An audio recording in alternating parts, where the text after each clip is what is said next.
Welcome to morning bulletin. ఇక వార్త వివరాలకు వెళ్తే ఎన్నికలు పారదర్శకంగా నిర్వహించాలంటే బ్యాలెట్ విధానాన్ని పునరుద్ధరించాలని వైవి సుబ్బారెడ్డి అన్నారు. అభివృద్ధి చెందిన దేశాల్లో ఇప్పటికీ బ్యాలెట్ విధానం అమల్లో ఉందని, అలానే మన దేశంలో కూడా వచ్చే ఎన్నికలను బ్యాలెట్ విధానంలో నిర్వహించాలని సూచించారు. 2024 అసెంబ్లీ ఎన్నికల సమయంలో ఓటర్ల సంఖ్యలో అసాధారణ పెరుగుదల జరిగినట్లు గుర్తించి ఈ విషయాన్ని ఎన్నికల సంఘం దృష్టికి తీసుకెళ్లినట్లు తెలిపారు. అలాగే 2024 ఎన్నికల్లో ఈవీఎంలపై అనుమానాలు వ్యక్తం చేస్తున్నామన్నారు. ఈ అనుమానాలను నివృత్తి చేసి ఎన్నికల ప్రక్రియను పారదర్శకంగా నిర్వహించాల్సిన అవసరాన్ని వైవి సుబ్బారెడ్డి స్పష్టం చేశారు. ఈ విధానం ద్వారా ప్రజలకు నమ్మకాన్ని కలిగించవచ్చని విశ్వసిస్తున్నామని పేర్కొన్నారు. పోలింగ్ శాతం ఆంధ్రప్రదేశ్లో ఎక్కువ నియోజకవర్గాల్లో పోలింగ్ శాతం పెరిగింది. అది సుమారుగా 4 కోట్ల ఓట్లలో 51 లక్షల ఓట్లు ఆఫ్టర్ 6 PM జరిగిన పోలింగ్లో వచ్చింది. దానిపై కూడా పూర్తిగా ఎంక్వైరీ చేయాలని చెప్పి మేము కోరడం జరిగింది.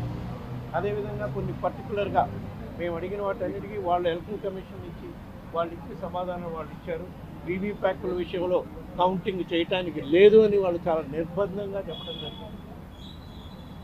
బ్యాటరీ ఛార్జింగ్ విషయంలో అవి రీఛార్జబుల్ బ్యాటరీలను పెట్టడం జరిగింది కాబట్టి వాటిని పెరగటం తగ్గటం అనేది ఉండదు అనేది వాళ్ళు చెప్పే కార్యక్రమం చేయడం జరిగింది.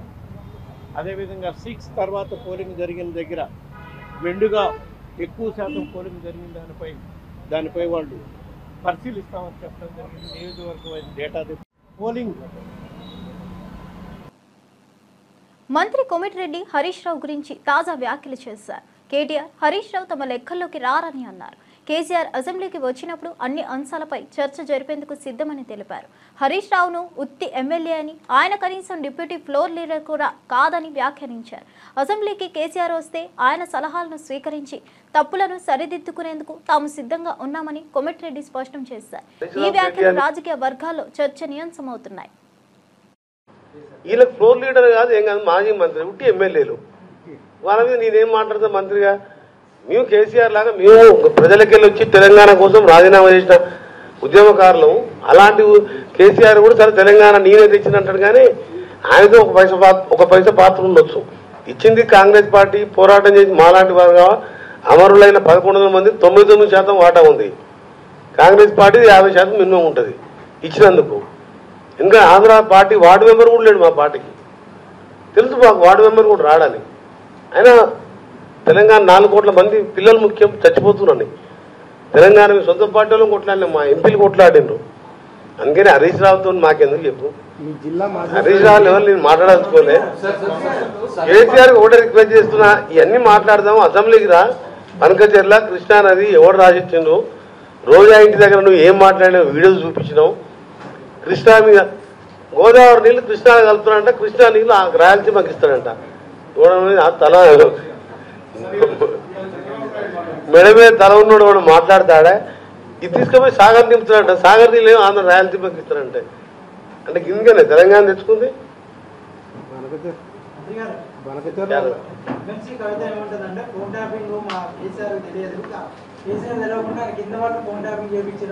మీకు ఎవరు దొరకలే? హరీష్ రావే వేస్తుండే. హరీష్ రావు కేటీఆర్ మీద ఎప్పుడు నన్ను అడుగుతా నల్గొండ పోతే హరీష్ రావు ఇట్లా అంటే నాకు తెలియదు నా బాబా, ఆయన ఎవరో తెలియదు నాకు గురించి ఎందుకు. ఆయన ఎమ్మెల్యే ఫ్లోర్ లీడర్ మాట్లాడితే మాట్లాడుతాం. మేము కూడా 6 సార్లు గెలిచిన వాళ్ళం ప్రజానికలకి వెళ్ళి. మేము నామినేటెడ్ పోస్ట్ కాదు, 6 సార్లు కేసీఆర్ లాని మేము కూడా గ్రామీణ ఒక రైతు కుటుంబంలో పుట్టి 6 సార్లు ఎమ్మెల్యేగా, ఎంపీగా, 2 సార్లు మంత్రిగా ఉన్నాను. బనకచెర్ల వ్యవహారంపై వైసీపీ నేత పెద్దిరెడ్డి రామచంద్రరెడ్డి కీలక వ్యాఖ్యలు చేశారు. చంద్రబాబు, రేవంత్ రెడ్డి బనకచెర్ల పేరుతో డ్రామాలు ఆడుతున్నారని ఆరోపించారు. ఏపీ ముఖ్యమంత్రి చంద్రబాబు, తెలంగాణ ముఖ్యమంత్రి రేవంత్ రెడ్డి గురు శిష్యుల్లా వ్యవహరిస్తున్నారని, డైవర్షన్ పాలిటిక్స్ తప్ప బనకచెర్లపై చంద్రబాబుకు చిత్తశుద్ధి లేదని పెద్దిరెడ్డి విమర్శించారు. ఈ వ్యాఖ్యలు రాజకీయ వర్గాల్లో కుదుపు కలిగించాయి. ఆయన మాట్లాడుతూ నిజమైన సమస్యలపై దృష్టి పెట్టకుండా ప్రజల దృష్టిని మళ్లించడానికి మాత్రమే ఈ చర్యలు తీసుకుంటున్నారని అన్నారు. ఇది చంద్రబాబు నాయుడు కానీ అక్కడ తెలంగాణలో ఉన్న రేవంత్ రెడ్డి వీళ్ళిద్దరూ కూడా మీకు తెలుసు గురు శిష్యులే. మరి వాళ్ళిద్దరు క్రియేషన్ ఇది. అన్నీ డైవర్ట్ చేసే పాలిటిక్సే చేస్తూ ఉన్నాడు చంద్రబాబు నాయుడు. మరి ఇది కూడా నేనేదో ఈ రాష్ట్రానికి ఎంతో చేయాలనుకున్నాను, చాలా నీళ్ళు ఇవ్వాలనుకున్నా రాయలసీమ ప్రాంతానికి అని చెప్పి ఒక ఉదరగొట్టే కార్యక్రమం తప్ప ఇది అమలయ్యే కార్యక్రమం కాదు. అమలు చేసే ఉద్దేశం కూడా చంద్రబాబు నాయుడుకి లేదు. ఈయన ఇక్కడ డైవర్ట్ చేస్తామంటే ప్రజలందరినీ బనకచెర్ల పేరుతో అక్కడ రేవంత్ రెడ్డి గారు కూడా బనకచెర్లను అడ్డుకుంటారని చెప్పి ఆయన కూడా డైవర్ట్ చేస్తున్నాడు తప్ప ఇది కేవలం రాజకీయ ఉద్దేశంతో వాళ్ళు చేసే డ్రామా తప్ప వాసాలు చాలా ఇది చంద్రబాబు నాయుడు. శ్రీకాళహస్తి బీసీ బాలికల హాస్టల్లో ఫుడ్ పాయిజన్ కలకలం రేపింది. ఉదయం టిఫిన్గా ఉప్మా తిన్న 3 యువతులకు ఫుడ్ పాయిజన్ లక్షణాలు కనిపించాయి. అస్వస్థకు గురైన బాలికలను హాస్టల్ సిబ్బంది వెంటనే శ్రీకాళహస్తి ఏరియా ఆసుపత్రికి తరలించారు. ఉప్మాలో జెర్రీ రావడం వల్ల ఈ పరిస్థితి ఏర్పడిందని సిబ్బంది తెలిపారు. ఈ విషయమై ఎమ్మెల్యే బొజ్జల వెంకట్ సుధీర్ రెడ్డి ఆసుపత్రిని సందర్శించారు. విద్యార్థులకు నాణ్యమైన వైద్యం అందించాలని, ఇటువంటి తప్పులను ఉపేక్షించబోమని ఆయన హెచ్చరించారు.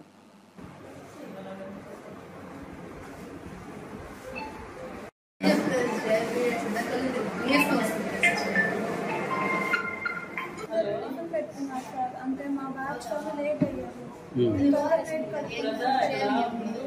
సరే ఉండగా నా ప్లేట్ చూడకుండా ఏదో కనిపించింది. సరే అని బిడ్డ తిరిగి మా ఫ్రెండ్స్ అప్పటికి తినలేదు. వాళ్ళకి చెప్తే వాళ్ళందరూ పడేసారి పెట్టుకుంది. అక్క వాళ్ళ రూమ్లో కూర్చొని తిన్నాం. వాళ్ళ అక్క పూర్తిగా తినేసింది. మా ఫ్రెండ్ మా అమ్మాయి మా బ్యాచ్ నాకు 10 minutesలో నాకు 10-20 minutesలో హాస్టల్లోనే గ్రీన్ కలర్లో వామిట్ స్టార్ట్ అయింది. ఒకసారి అలానే వదిలేసి కాలేజ్కి స్టార్ట్ అయ్యాం. వెళ్తూ ఉండగా సడన్గా దావలో మళ్ళీ వామిట్ స్టార్ట్ అవుతుంది. ఈ కాలేజ్లో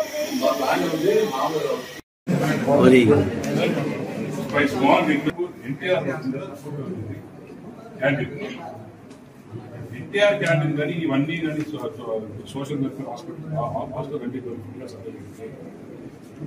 solve.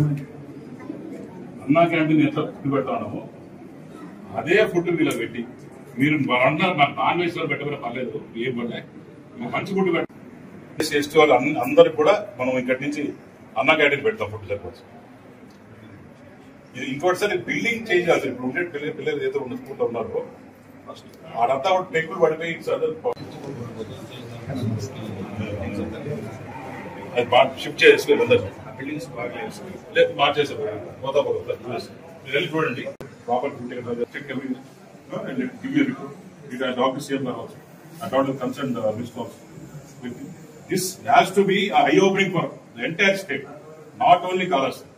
This has to be eye-opening. ఎందుకంటే మొన్న అనితకమ్మ పోయినప్పుడు పొద్దుకి ఏంటండి, ఈరోజు ఇదేంటండి, ఇక వాళ్ళు ఎవరో చచ్చిపోయేవారు మన ఇంటికి వెళ్దాం.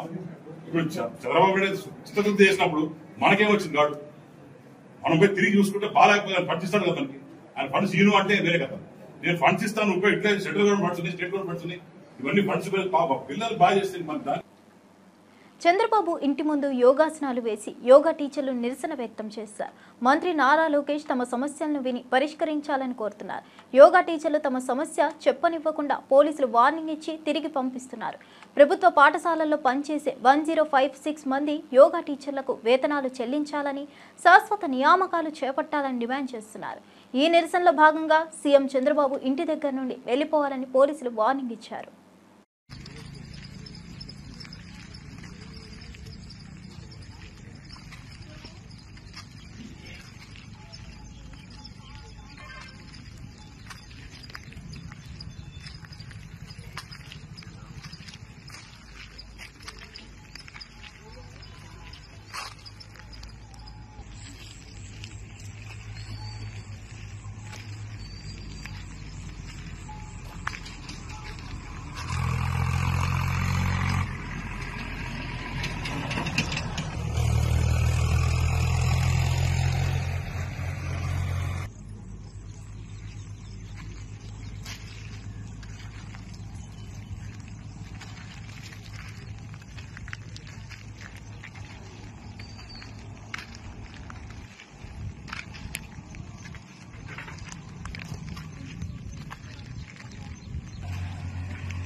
బీఆర్ఎస్ ఎమ్మెల్యే కల్వకుంట్ల సంజయ్ కిరణ్ కుమార్ రెడ్డిపై తీవ్ర విమర్శలు చేశారు.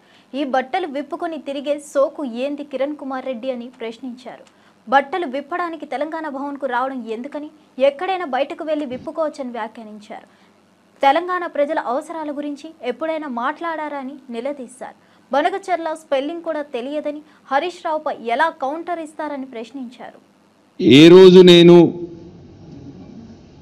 తెలంగాణ రాష్ట్రం గోదావరి జలాల మీద కట్టిన ప్రాజెక్టుల మీద ఎప్పుడు నేను ఆపలేదు అని చెప్తా ఉన్నారు.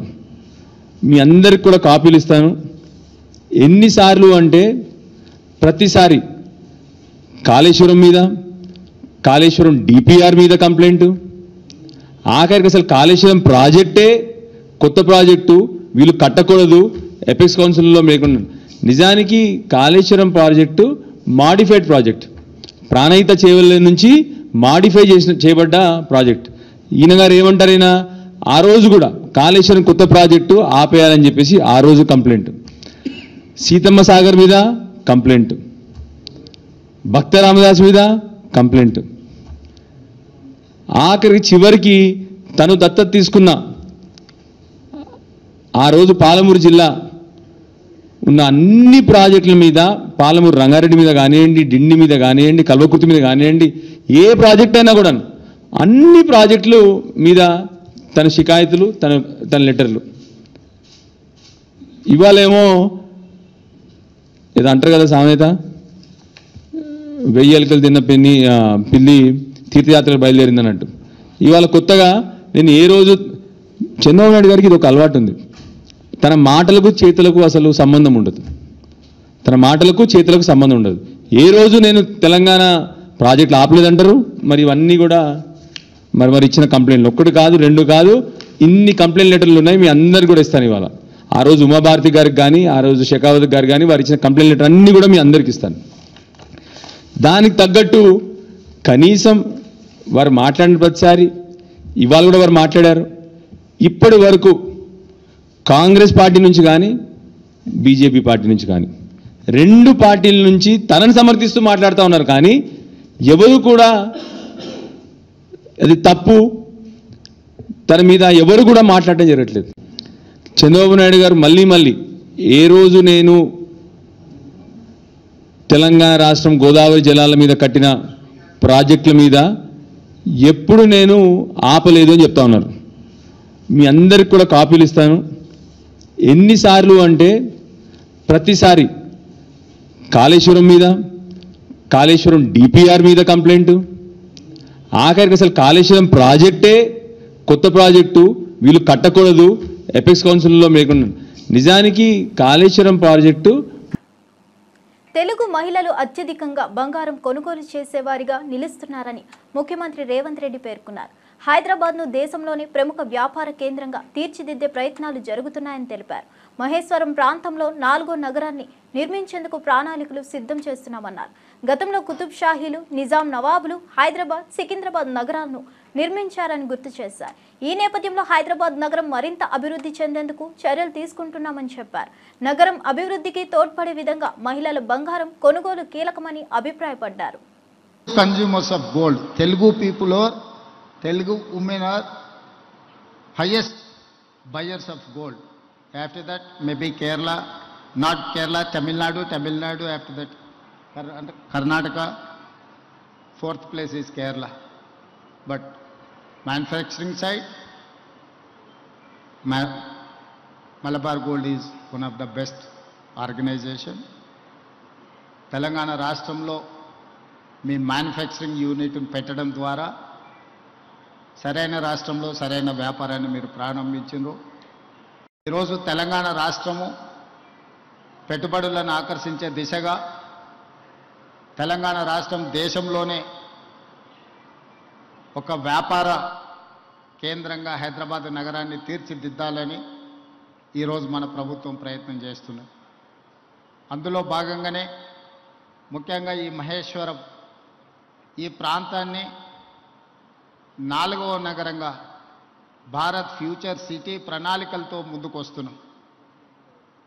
ఒకప్పుడు కులీ కుతుబ్ షాహీలు హైదరాబాద్ నగరాన్ని నిర్మిస్తే ఆ తర్వాత నిజాం నవాబులు హైదరాబాద్ సికింద్రాబాద్ని నిర్మిస్తే ఆ తర్వాత చంద్రబాబు నాయుడు రాజశేఖర రెడ్డి గారు సైబరాబాద్ని 3వ నగరాన్ని నిర్మించారు. ఇప్పుడు కాంగ్రెస్ ప్రభుత్వం 4వ నగరాన్ని భారత్ ఫ్యూచర్ సిటీని. ఘానా దేశంలో పర్యటిస్తున్న ప్రధాని మోదీ ఆ దేశ పార్లమెంట్లో ప్రసంగించారు. ప్రపంచంలోనే అతిపెద్ద ప్రజాస్వామ్యం కలిగిన దేశ ప్రతినిధిగా 140 కోట్ల మంది భారతీయుల నుంచి మీకు శుభాకాంక్షలు తీసుకొచ్చారు.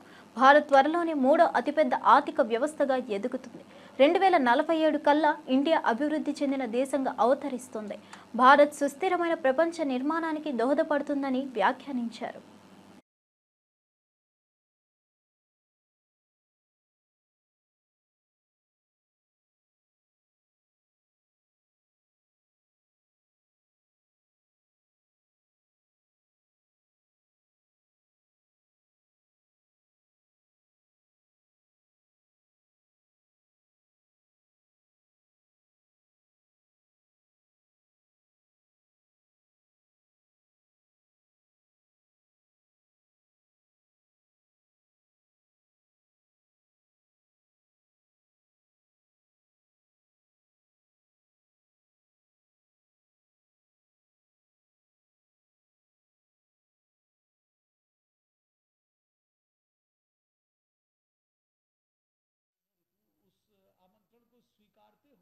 और एक बड़ा अच्छा जेस्चर वहाँ अध्यक्ष ने दिखाया और कहा कि हम अपने कलम को रोकेंगे नहीं किसी को।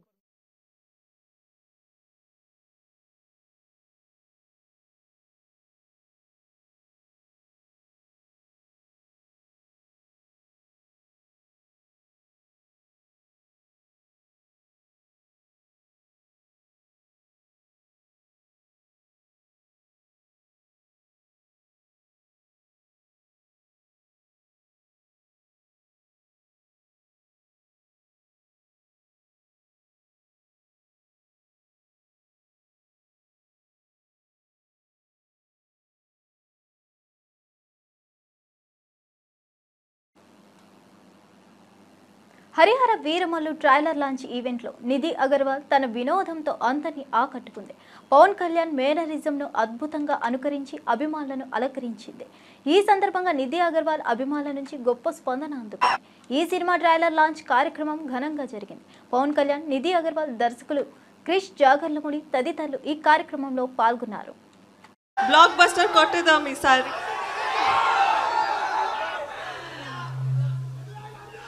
Love you too, love you too, love you too. Okay, కొంచెం మాట్లాడు. రత్నం గారు ఈ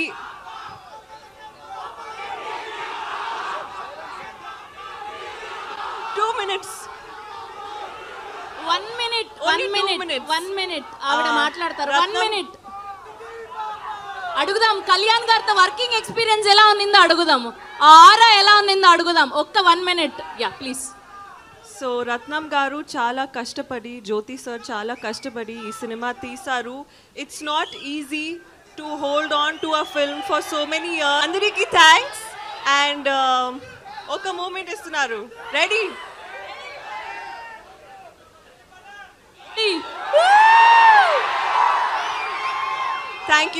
Thank you so much. Once more, ready? 3. Adi. Okay, thank you and love you all. Thank you so much. Next time. Gachibowli పిఎస్లో తండ్రిని కొడుకు హత్య చేసిన విషయం తెలిసిందే. పోలీసులు మాట్లాడుతూ పొలం కుదవపెట్టి 6 లక్షలు తండ్రి హనుమంత్ నాయక్ తీసుకురావడంతో ఆ డబ్బులను కొడుకు రవీందర్ నాయక్ ఆన్లైన్ బెట్టింగ్లో పోగొట్టాడు. దీంతో ఘర్షణ జరగగా నిర్మానుష్య ప్రదేశానికి పిలిచి కత్తితో పొడిచి హత్య చేశారు. తండ్రి ఆత్మహత్య చేసుకున్నాడని నమ్మించి ప్రయత్నంలో అనుమానంతో సోదరుడు రమేష్ పోలీసులకు ఫిర్యాదు చేయగా నిజం బయటపడింది. ఎన్టీఆర్ నగర్ గోపనపల్లి తన సొంత తండ్రిని కత్తితో పొడిచి చంపేస్తాడు. నిన్న మధ్యాహ్నం తండ్రిని ఒక ప్రదేశానికి రమ్మని చెప్తాడు. అక్కడ డబ్బులు ఇస్తారు నా ఫ్రెండ్స్ అని చెప్తాడు. దానికి నిజమని నమ్మి అతను అక్కడికి వెళ్ళిన తర్వాత అతన్ని గొంతుపై కత్తితో దాడి చేసి చంపేస్తాడు.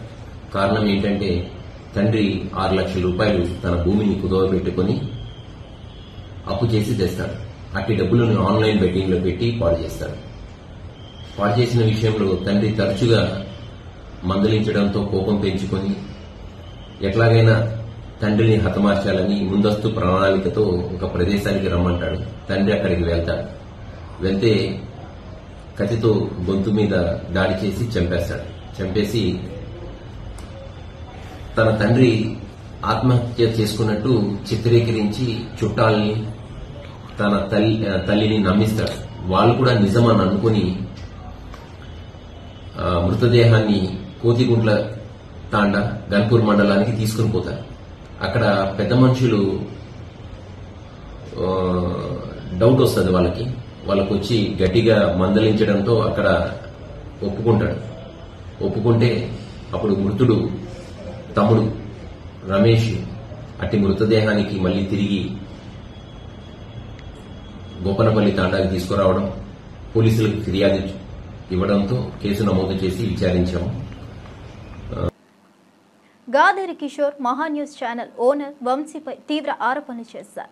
వంశీ ఆంధ్రజ్యోతిలో స్ట్రింగర్గా పనిచేసి ఎలా ఛానల్ ఓనర్ అయ్యాడో ప్రశ్నించారు.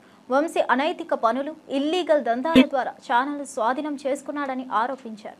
వంశీని వదిలిపెట్టే ప్రసక్తే లేదని స్పష్టం చేశారు. ఈ వ్యవహారంలో కొంతమంది పోలీసులు కూడా చేరిన వారిని గుర్తించుకుంటామని హెచ్చరించారు. ఇలాంటి కేసుల్లో న్యాయం చేయడానికి కృషి చేస్తామని చెప్పారు. వంశీపై ఉన్న ఆరోపణలు ప్రభుత్వం విచారణ జరిపించాలని డిమాండ్ చేశారు. పదే పదే ఒక వ్యక్తి యొక్క వ్యక్తిగత స్వేచ్ఛకు భంగం కలిగించే విధంగా మహిళని చూడకుండా ఫోటోలు పెట్టి అన్యాయంగా అక్రమంగా ఏది పడితే అది మాట్లాడారు. వంశీ అంటాడు. వంశీ వాడు దొరకలే మొన్న మామూలు గట్టిగానే అవుతున్నాను పని. ఇప్పటికీ వాడు వదిలిపెట్టే ప్రసక్తే లేదు. వంశీ అంటూ మహా న్యూస్ ఎవడుండే అంటే వాడు కూడా చిన్న స్టింగర్ గా పని చేసుకుంటుండే. ఆంధ్రజ్యోతిలో పనిచేసిండు. అప్పుడు సేమ్ ఇట్లా ఎంఆర్పీఎస్ మాట్లాడితే వాళ్ళు దాడి చేస్తే ఆ కేసులో కూడా జైలుకి పోయిన వాడు. మరి ఇలా మహా న్యూస్ అదే తట్టైనా కొడతాను మేము కూడా అనొచ్చా, మాడొచ్చా? అంటే ఇలాంటి కార్యక్రమాలు చేసి, ఇలాంటి లంగ పనులు చేసి, ఇలాంటి ఇల్లీగల్ దందాలు చేసి ఒక మీడియా ఛానల్ కొందరమైనవారు అని చెప్పి మేము కూడా అనొచ్చు కదా. అంటే నువ్వు చేసినటువంటి పనులు, మీ ఇళ్లలో జరిగేటువంటి పనులు ఇతర మహిళలు కూడా చేస్తాను నువ్వు అనుకుంటున్నావా? అది మీకున్నదేమో కల్చర్, మా దగ్గర లేదు. సో మహిళ యొక్క స్వేచ్ఛని భంగం కలిగించేటువంటి రైట్ ఓడించింది నీకు. ఈ రోజు వరకు ఫోన్ ట్యాపింగ్ కు సంబంధించి ఆ విచారణ చేసినటువంటి ఏ ఒక్క సంస్థనైనా సరే విచారించినాము ఇది బయటకు వచ్చిందని చెప్పి చెప్పిర్రా? మరి నువ్వెట్లా చెప్తావు? పోనీ నువ్వు అనుకుంటున్నటువంటి వ్యక్తులైనా స్వతహాగా వాళ్ళు వచ్చి వాళ్ళ కంప్లైంట్ ఇచ్చిర్రా, నా ఫోన్ ట్యాప్ అయింది, దీనివల్ల నా వ్యక్తిగత స్వేచ్ఛకు భంగం కలిగింది, నన్ను వీళ్ళు బ్లాక్ మెయిల్ చేసి నాకు వీళ్ళు మాట్లాడని చెప్పిర్రా? ఏది పడితే అది మాట్లాడితే నడుస్తుంది, మా ఇష్టం చేస్తాము, మళ్ళీ ఏమైనా మాట్లాడితే మీడియా స్వేచ్ఛకు భంగం కలుగుతుందా? మొదటి నుంచి మీడియా స్వేచ్ఛ మీద ఇట్లనే చేస్తున్నారు. అరే మీడియా స్వేచ్ఛకు భంగం కలిగిస్తుంది భయ్. వాస్తవాలు చెప్పు, నువ్వు వాస్తవాలు ఏమన్నా చెప్పు. నీకు అనిపించింది ఊహ పెట్టుకొని కావాలని చెప్పేసి మనిషిని టార్గెట్ చేసి క్యారెక్టర్ అసాసినేట్ చేసి కుటుంబంలో ఒక మానసిక శోభకు గురయ్యే విధంగా చేస్తే ఎవడు ఊపడు కొడతా. తస్మాత్ జాగ్రత్త వంశీ. మహా న్యూస్ నీకు మళ్ళా కూడా అయ్యేది ఉంది. నేను వదిలిపెట్టే ప్రసక్తే లేదు. మీడియా ప్రముఖంగా నేను చెప్తా ఉన్నాను, ఎట్టి పరిస్థితి వదిలిపెట్టే ప్రశ్న లేదు. ఏ రోజుకైనా సరే మేము కూడా పింక్ బుక్ మెయింటైన్ చేస్తున్నాం. గతంలో చెప్పింది అబద్ధం కాదు. పోలీసులు కూడా అత్యుత్సాహం. ఆ దాడిలో పాల్గొన్నటువంటి వాళ్ళు అని చెప్పేసి ఎవరి మీద ఆరోపణలు చేస్తున్నారో పిల్లలు పోయి నిరసన తెలియజేస్తారు. మా రైట్ ఎందుకు ఇచ్చిన రైట్ వచ్చిన అడుగుతారు పోయి. దాంట్లో మా అధ్యక్షుడు ఒకరికి బెయిల్ ఇచ్చారు, మిగతా ఇద్దరు పిల్లల్ని జంగా అంటే ఇంకొక అరెస్ట్ చేశారు. పోలీసులు ఇష్టం వచ్చిన కొట్టిన వాళ్ళని రిమాండ్ చేశారు. ఇంకా 5 పిల్లలు ఇప్పటికి అబ్స్కాండింగ్ ఉన్నారు. ఎవడిచ్చి నీకు రైట్ కొడుతుందుకు? నువ్వు కాంగ్రెస్ పార్టీ కార్యకర్తవా? పోలీస్ అంటే నీ ఇష్టమా? నీ అయ్యా జాగీరా? ఎట్లా కొడతావు పిల్లగాల మీద? ఎట్లా చేసుకుంటారు మీరు? మిమ్మల్ని ఎవరు రోజు పెట్టేది లేదు. ఎవరెవరైతే దాంట్లో పాల్గొన్నారో అందరి పేర్లతో సహా రాసుకుంటున్నాం. ప్రముఖ నిర్మాత ఏఎం రత్నం మాట్లాడుతూ సినిమాలో అందరూ హీరోలు, కానీ పవన్ కళ్యాణ్ నిజ జీవితంలో కూడా రియల్ హీరో. హరిహర వీరమల్లు సినిమా పవన్ను మరింత ఉన్నత శిఖరాలకు తీసుకువెళ్తుందని తెలిపారు. పవన్ కళ్యాణ్ ప్రధాన పాత్రలో నటిస్తున్న ఈ చిత్రం పీరియడ్ యాక్షన్ అడ్వెంచర్గా రూపొందుతుంది. ఈ లాంచ్ ఈవెంట్లో నిర్మాత రత్నం పాల్గొని చిత్రం గురించి అభిప్రాయాలు వ్యక్తపరిచారు. ఇంతవరకు ఫుల్ ప్లెడ్జ్డ్గా ఫుల్ యాక్షన్గా ఆయన మీదే ఉన్న సినిమా మొదటి సినిమా ఇది. పాన్ ఇండియా సినిమా ఇది. ఆయనతోటి పాన్ ఇండియా సినిమా తీయాలని ఖుషి అప్పుడే అనుకున్నా నేను. ఖుషి హిందీలో చేయమని అడిగితే వద్దానా నేను. ఇప్పటికీ ఈ సినిమా ఇలా తయారైంది. 5 సంవత్సరాల తర్వాత ఈ సినిమా వస్తుంది. ఇండస్ట్రీ కానీ అభిమానులు కానీ ఇంక్లూడింగ్ కళ్యాణ్ గారు కూడా ఎదురు చూడలేదు ట్రైలర్ చూసే వరకు. కళ్యాణ్ గారు ఈ ట్రైలర్ చూసి మళ్ళీ 7 సార్లు చూశారు. ఇప్పుడు చెప్తున్నాను, ఇప్పుడు ఇది సినిమా మాత్రమే. సినిమా రిలీజ్ అయిన తర్వాత జనంలోకి వెళ్ళాక ఇది పబ్లిక్ కనెక్ట్ అవుద్ది. ఈ సినిమా ఇది చరిత్రని గుర్తు చేస్తుంది, చరిత్రని గుర్తు చేసే సినిమా ఇది. ఎందుకంటే ఈ మధ్యనే చావా అని ఒక సినిమా రిలీజ్ అయింది. చావా ఛత్రపతి శివాజీ కొడుకు సంభాజీ బయోపిక్ ఎంతవరకు ఎవరికి తెలియదు. సడన్గా సినిమా రాగానే చాలామంది ఏడ్చారు. సినిమా చూసి సినిమా కనెక్ట్ అయింది. ఈ సినిమా కమర్షియల్ సినిమా. మీ అందరూ ఇప్పటిదాకా ఓజీ ఓజీ ఓజీ ఓజీ అన్నారు. కానీ మీరెవరికి హరిహర వీరమల్లు గురించి ఇంతవరకు తెలియదు. ఇప్పుడు చూశారు కదా, ఇప్పుడు చూశారు ఎలా ఉంది. సో అది సినిమా అంటే. ఈ క్రెడిట్ మొత్తం మా జ్యోతి కృష్ణకే, తనకే మొత్తం ఇంత కష్టపడి రాత్రి పగళ్ళు పనిచేశాడు. కళ్యాణ్ గారు మెచ్చుకున్నారు, నేను చూసుంటారు. ఇంత రాత్రి పగళ్ళు ఈ సినిమాని ఈ లెవెల్కి తీసుకొచ్చాను అప్రిషియేట్ చేశారు. సో డెఫినెట్గా ఇది రేపు సినిమా చూస్తే ఇంతకి 2 ఇంతలు 4 ఇంతలు 5 ఇంతలు ఉంటుంది సినిమా. ఏమాత్రం తక్కువ ఉండదు. ఇది అందరూ సెలబ్రేట్ చేసుకునే సినిమా. ఇది 10 సార్లు చూస్తామని చెప్తున్నారు. 10 సార్లు చూస్తారా? ఓకే, మీరే కాదు మేము కూడా చూస్తాం. సో ఎందుకంటే నా అన్ని సినిమాల్లో పాటలు హిట్. జెంట్ల్మెన్, ప్రేమికుడు, భారతీయుడు, ఒకే ఒకడు, ఖుషి, అన్ని సినిమాల్లో. అట్లాగే ఇటువంటి సినిమాలో కూడా పాటలు హిట్ అయినాయి. దీనిలో కూడా పాటలు హిట్. మ్యూజిక్ హిట్ అయితే సినిమా పెద్ద హిట్ అవుద్ది. తప్పకుండా మళ్ళీ ఈ అందరూ మాట్లాడిన తర్వాత ఇంకోసారి ట్రైలర్ కామ్గా చూడండి, అరవకుండా చూడండి, కామ్గా చూడండి, అప్పుడే అర్థం అవుతుంది. ఓకే, ఇప్పటిదాకా మీరందరూ పవర్ స్టార్ అన్నారు. ఈ సినిమాతోటి రియల్ స్టార్ ఆయన సినిమాలోనే కాదు నిజ జీవితంలో కూడా రియల్ స్టార్ ఆయన నిజంగా. ఇవండి ఈనాటి వార్తలు. మరో వార్తలతో మళ్ళీ కలుద్దాం.